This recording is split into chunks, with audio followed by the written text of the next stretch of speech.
Okay, so this is quite a deep and vast subject, and it's not going to be easy. The teaching is so vast that what we have today, at least in the Tibetan translation, we have 100,000 verses, Prajnaparamita. About 12 volumes. Now this is, Tibetans and Indians are not so good with numbers, but this one is not an exaggeration. Then there's Niti, we call it, 20,000 verses, the collection of Prajnaparamita, 20,000 verses. And then there's also the 8,000 verses.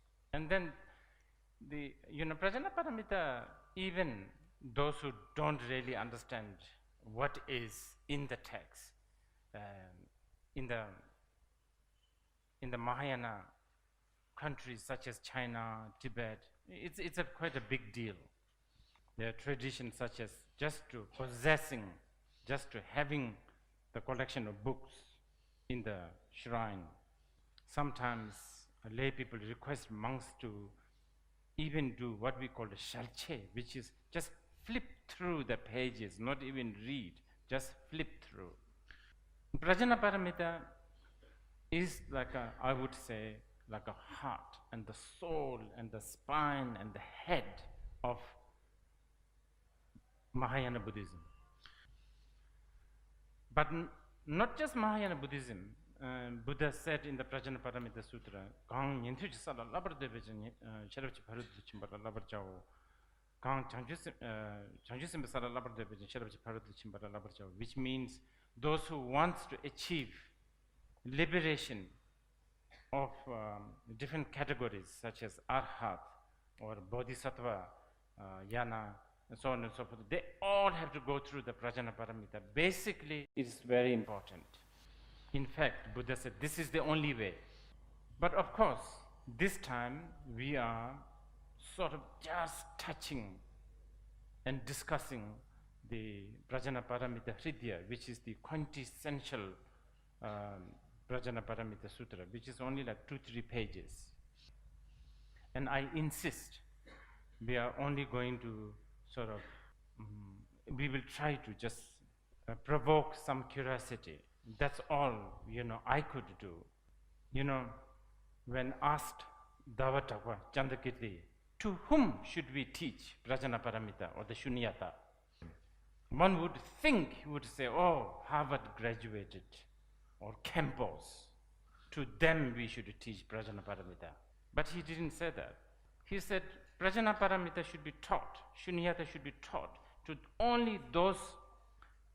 By mere mentioning of the word Shunyata, they have goosebumps, they have tears in their eyes. Only to these people you should talk. There's also a story, once Manjushri discussed Prajnaparamita or the Shunyata. 500 arhats vomited warm blood, hot blood, and died. It's just not not possible to accept. Let's see within these 5 days who's going to die. Yeah.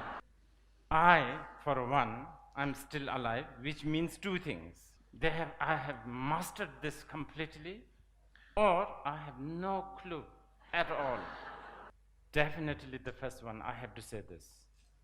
Now, if you ask, who taught this? Then yes, Buddha.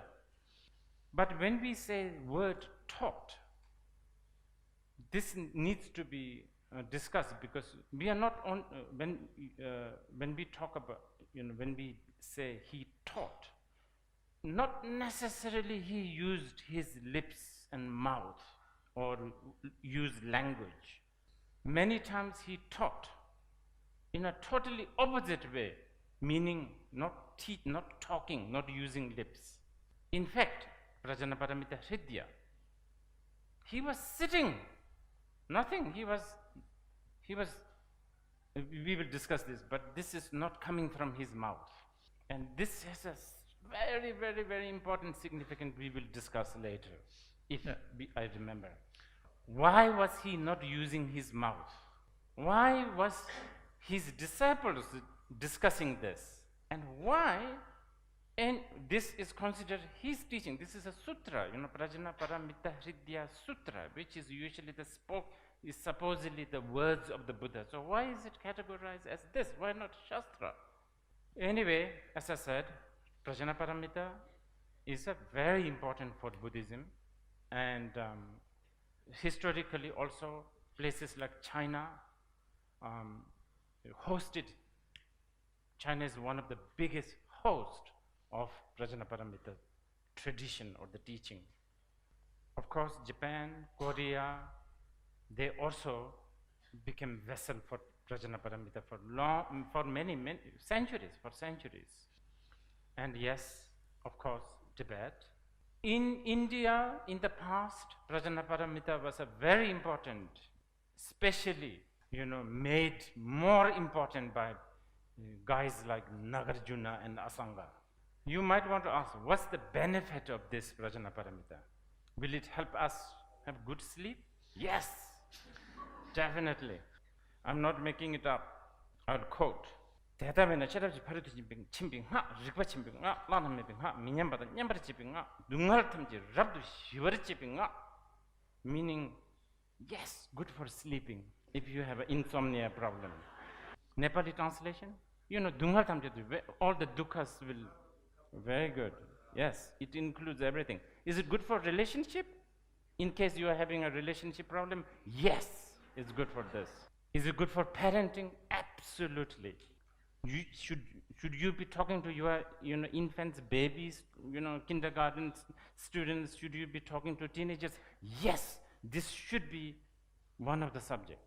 Is this good for business? Oh my goodness, very much, very much. I mean, even in the Indian tradition, there's something called, they say you need to have fun.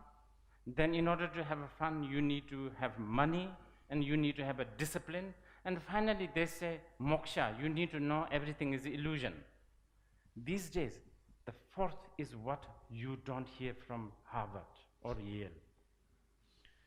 They teach you how to have fun, what is fun. They teach you how to make money to have fun. They teach you how to have the discipline, thousands of books, but the last one they don't teach, that everything is an illusion. That they don't teach. This is why the business people, they suffer. Yes, so this is for happiness, this is for health, but they are all bonus. They are not the aim. I like quoting Chandrakirti, this one, again and again. What did Chandrakirti say? Chandrakirti said, the idiots do bad things and go to hell. Idiots do good things and go to heaven. Idiots still. Only the wise ones go beyond good and bad and get liberation. So this is so important. Is the aim to be happy and healthy and calm and peaceful? No. I have to insist this, because Buddhism is associated these days with happiness. Very dangerous. I will protest wholeheartedly. Buddhism is not for happiness.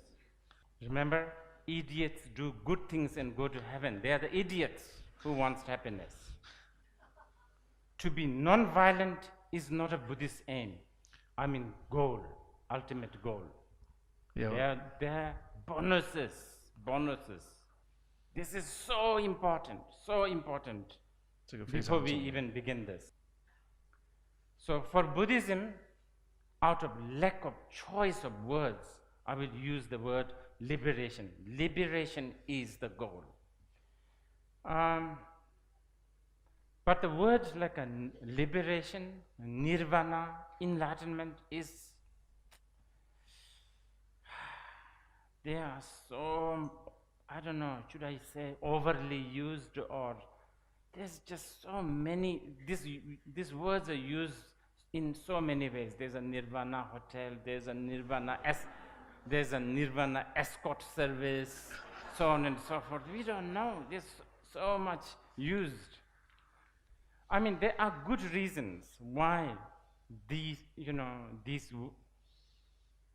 it became like that, because of language, because of culture, and also because of capacity of people. So the liberation is heard and understood in many, many levels and different ways. Okay? For now, just for the sake of, this, how many days we are doing this? 5 days? 5 days, yeah. For these 5 days, but at least let's call liberation. When we say liberation, we are talking about, we are referring to realizing the truth. I think this will do for now, but we will discuss this later. Okay, now, before we begin this, we need to prepare a few things. We need to prepare, or I don't know, how should I say? We need to have a sort of a mutual sort of understanding between, mutual understanding. So I like to prepare a few things here first. What I mean by a certain phrase, language, words. Let's prepare a little bit. Well, we need to also sort of appreciate a little bit about how the Indians think. The Chinese and the Europeans, you'll have to sort of switch this a little bit.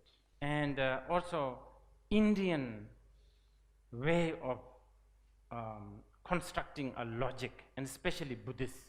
That one we need to prepare a little bit. Otherwise, what I say, what you hear is never going to meet. Okay? To do that, first you need to know what we in Tibetan call Tangden Dang Ngeden. These two categories. Buddha taught so many things. There are certain teachings that he taught, he actually didn't really mean it. I dare not say he was lying, but it's kind of, he didn't really mean it. Then there are certain teachings that he really meant it. Okay, but this is very, very complicated. This distinctions between whether he meant it or he didn't really mean it, there's a whole study going on. And this is a particularly, I was talking to you earlier about, how the Westerners and Chinese, they should sort of appreciate this a little bit, because I have a feeling that this is something, especially in the West, probably they don't have this way of thinking. I mean, yes, Cinderella and Alice in the Wonderland, mother don't really mean it, right? The mother, when she's telling a kid to put the kid to sleep, Cinderella and the Alice in the Wonderland, she didn't really mean it, but there is an aim. The mother need to put the kid to sleep. That is the goal. Because if the baby don't sleep, the mother gets stressed in the morning and then the whole thing falls apart. Stuff like that. So there is an aim. When the Western philosophers, which I don't know much, very little, but when the Western philosophers or the scientists, when they don't seem to have these distinctions, first, and especially scientists, they don't talk about like, they really don't mean it, or they really mean it. They don't say this. But one thing I need to say, the scientists, they never make decisions. They say, well, this is so far the finding, but we don't know next year. You understand? Whereas in Buddhism, it's already decided. Okay? There's no changes. Whether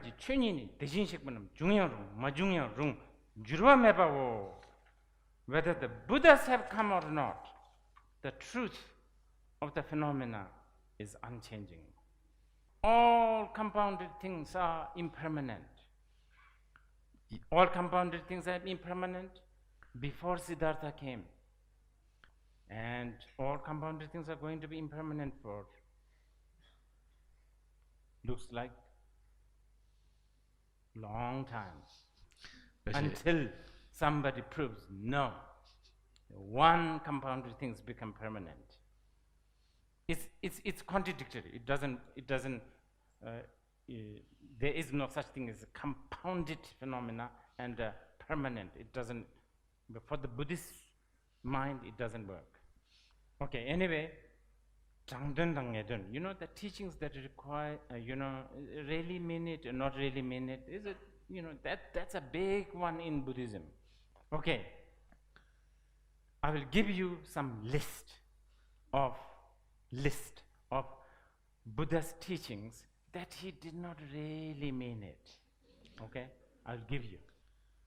All the morality teachings are in the category of he didn't really mean it.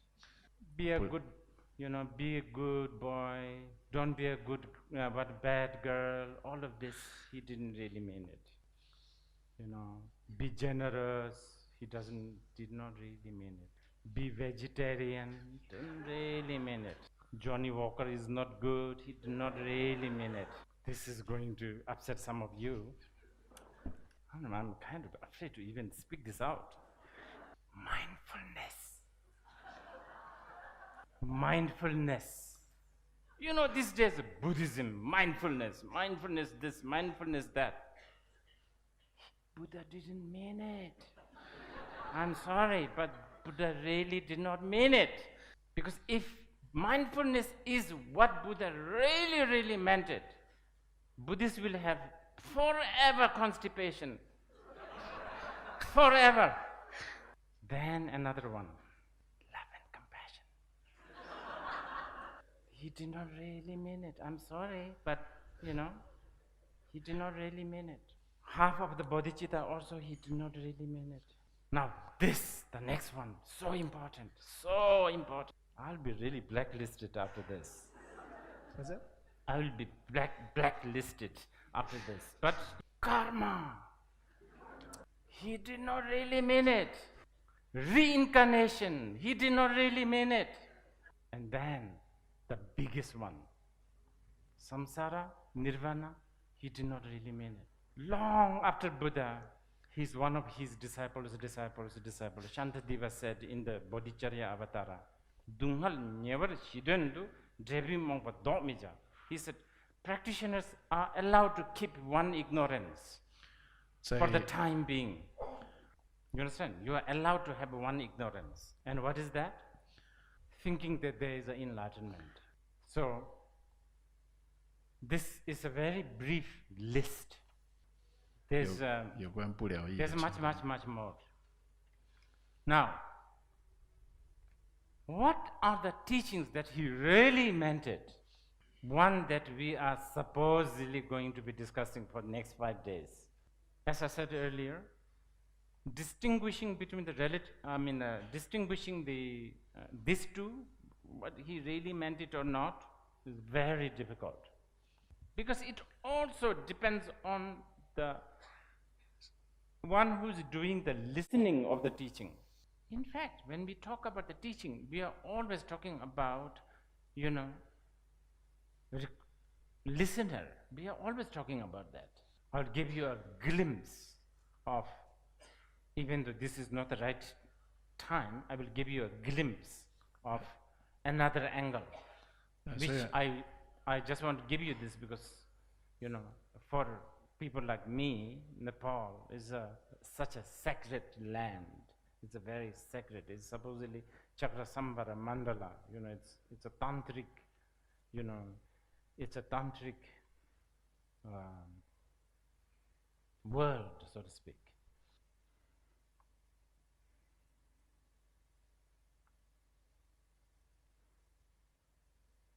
Now, just about a moment ago, I was saying, it really relies so much on who's listening.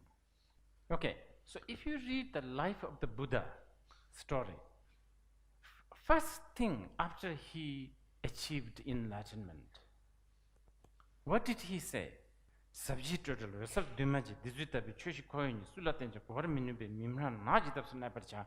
Basically, he said, I have found the truth. that is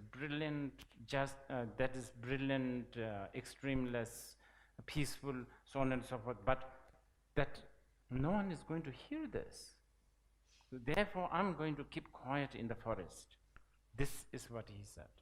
Ordinarily, you hear, oh, he doesn't want to teach because, it's too, we will not be able to hear it. He's not going to teach. And then what? The ordinary story is the Brahma and the Indra came rushing and said, please teach, give him, conch and so on and so forth. That's the story. That's how the story goes. But from another angle, that was the most important teaching. Beyond words, you will not hear it. There's no words, there's no language to That's teach. Profound, brilliant, deep, vast, infinite, uncompounded truth. He was already introducing that right at the beginning. I mean, think of it. Isn't it brilliant? He did the two things in one go. When he said, oh, I'm not going to teach because nobody is going to hear it, from one angle, it's not what he really meant it. But on the other hand, he actually meant it. You know what I mean? The same phrase, both there, depending on who is hearing it. And then, anyway, the story goes like this. He went to Saranath, and there he taught Four Noble Truths. And for the common students, he taught about how the worldly life is full of suffering, and the truth of the suffering, and the cause of the suffering, which is the emotion, etc. But there were not just 5 monks listening to that teaching. There were many other listeners, many other listeners, and some of the listeners are very, very high standard listeners, and they heard it in a different way. They heard that samsara is bliss, emotion is the wisdom. Okay, so between these two, we need to also discuss which one he really meant it, and I'm talking from the listener's point of view now. And this is really important. Now with this, we will begin with the text. Sutra always begins, thus have I heard, thus I have heard. If you like, you can call it a disclaimer. That's in a way, it's a disclaimer. You guys, after 5 days, you can't really say, oh, Dzongsar Khyentse Rinpoche said this. Or you only heard this way. Unfortunately, there's a recording machine, I know. But anyway, thus have I heard, meaning this is how I heard. It never begins with this is what Buddha said. And sutra is very, very specific. And then Ananda, here even we have a dispute actually. Thus have I heard. Some people say thus I have heard. This I is Ananda. Others disagree. Bhava Viveka, one of the great Madhyamikan philosopher, he said that I, thus have I heard, that I is actually Vajrapani. Other Indian Panditas, they say that's actually Manjushri who is saying this. I just want to tell you this because you need to know the culture of Buddhist teaching, so to speak. Majority of the Buddhists would agree with a great commentator of Prajnaparamita. His name is Singha Bhadra. He's really, really important. He's a very important Prajnaparamita commentator. He says it's Ananda. The other specific, at Rajgir, a specific place, at one point. Already saying the Buddha have said different things at different audience and different places. This is important for the Buddhist students to know. 讲这3件事情呢，也就是代表说，佛在另外的时间、另外的地点讲给另外的人听，讲了另外的事情，所以这个对于学佛的人是很重要，要了解这一点。You can call it, this is the richness of Buddhism. You can call it, this is what makes Buddhism so difficult and so, like, what do you call it, just too vast. It would have been so easy if Buddha said, okay, all Buddhists, no chicken. Nothing to do with, he really meant it or not meant it. No chicken. Go to Bodh Gaya once in a lifetime. Like that. All Buddhists must wear socks. Like this. Wouldn't be so easy. So easy. You can look at this. This is reflected to the Buddhist life also. Look at these monks and nuns. They shave their hair paranoidly. But then you go to, I don't see it today, usually Nepal is full of this, but anyway, probably in Bauda, there are yogis who have long hair. They shave their hair paranoidly. They're both Buddhist. One is really trying to shave, the other is really trying to keep. What is this? And then even Buddha's disciple, there's people like Ananda or Shariputra who look so serene, bare feet, begging bowl, shaved head, speaking very gently, monk. And then there are people like Manjushri with the earring, necklace, aftershave, everything. And some sort of almost inseparable boyfriend and girlfriend together. And we accept both. We proudly accept them. This diversity, the richness, which can be very rich but can be very confusing. That's Buddhism for you now. Okay, we will soon going to have a break, but before break, one more preparation. Language. This is a difficult one.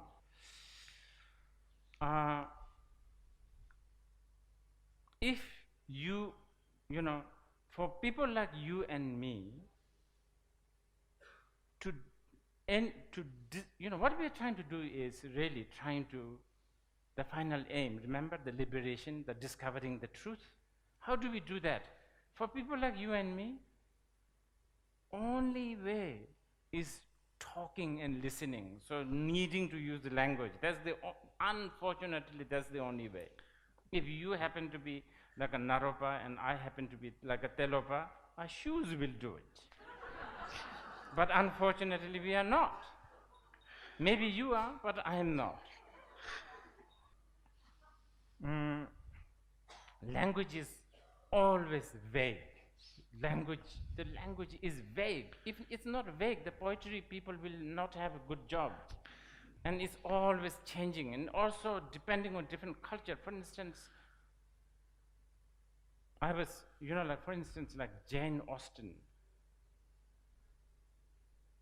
It's going to be difficult for a Tibetan Khenpo to read something like what Pride and Prejudice and make sense of what Mr. Bingley is talking about. Do you understand? I was just recently trying to read Balzac. Balzac is French, right? French. And I was reading it in English. He must have wrote in French, English, and me, I'm reading it. So like many of it, I'm sure there are so many nuances that I am totally lost. When I was reading Balzac, one thing I thought, there are certain things that the French do, things like, stuff like that. I thought, this could have been also influenced by people like Balzac. Literature does have an effect on how you move your hand, I think. But what I really want to say is during the course of these 5 days, what Buddhists mean, then, midden, like exist, non-exist, truth, not truth. All this, we have to pay some little bit of attention. Otherwise, it looks like some mad person wrote this Prajnaparamita. No eyes, no nose, no this, no that. But you can see there is my nose is right here, my ear is right here. What's this? So these are some of the preparation. Well, I think this is what you need to hear so that you will have a lesser assumption. Okay, so we will take a break now for like maybe 15 minutes.